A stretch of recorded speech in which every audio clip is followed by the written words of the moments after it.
In this channel, we bring you the freshest discussions taking place in Japan's online community. Southern Malaysia's Forest City kicked off in 2014 with a whopping $100 billion investment. So, what's the state of this grand project now? Part of China's Belt and Road Initiative and spearheaded by real estate giant Country Garden.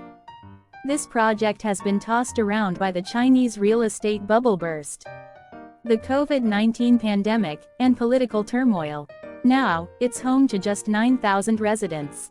Empty stores, deserted roads, and dilapidated buildings stretch across the city, with Country Garden teetering on the brink of bankruptcy. Looks like a perfect spot for a massive airsoft game. This looks like a movie set. Might be great for filming. Hollywood might want to get in on this. They said we can blow up the real thing. Michelle Yeoh should star in it. Could be a hit for urban exploration tours. Japanese folks might be interested. Even the development area between Malaysia and Singapore is turning into a ghost town. The buildings deteriorate fast because of the substandard construction methods. It's a private enterprise. Whether it succeeds or fails, it's on the shareholders and the management. They won't resume development. China's out of money, and both Indonesia and Malaysia have given up. That's what happens when you get involved with China. Xi Jinping personally crushed it. It was built for Chinese people. But then he decided at the last minute that they couldn't buy it. Xi doesn't care about the economy. Just another ghost city. China's got tons of them.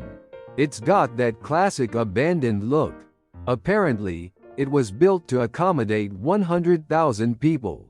But less than a tenth actually live there. It's a village in city's clothing. They can build the hardware, but not the software. Ruins often become havens for the homeless or criminal hideouts. Some might want to visit, but I'd say it's too dangerous. Residents would probably object. Would it have been different if Japan had jumped on board?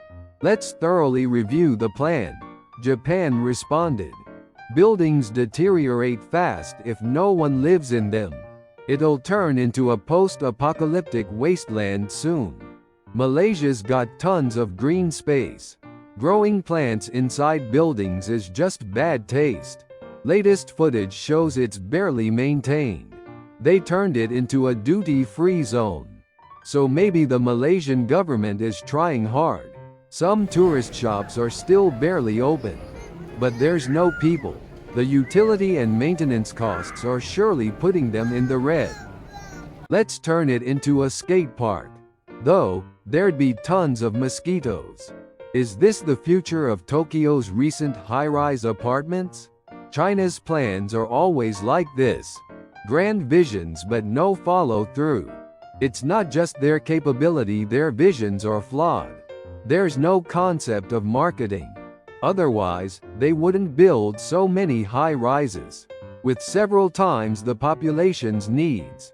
If it were fully occupied, wouldn't the water supply and sewage treatment be overwhelmed? $100 billion is about a quarter of Malaysia's GDP. There was no way this was ever going to sell. Looks like there were Islamic investors too, desperately trying to recover their investments. The financial district designation might be due to political pressure from investors. China's style is to deal with problems as they arise. So there are probably hidden issues piled up. Let's make it a World Heritage Site. Getting dragged down by China, that's the real Belt and Road. Nobody lives there, but apparently most properties are sold out. Probably bought for investment. It looks like a post-apocalyptic world. I love the recent Chinese urban ruins, keep them coming. Japan's bubble era had plenty of unprofitable resort facilities, and settling them was tough. China's next. The Belt and Road Initiative always seemed like the resurrection of Atlantis to rational. Japanese people highly skeptical. They should move Malaysia's capital here. I wonder if pythons or sun bears are living there now. Did you find this video interesting? We'll keep bringing you fun topics from Japan's online community. Please subscribe to the channel and drop some comments.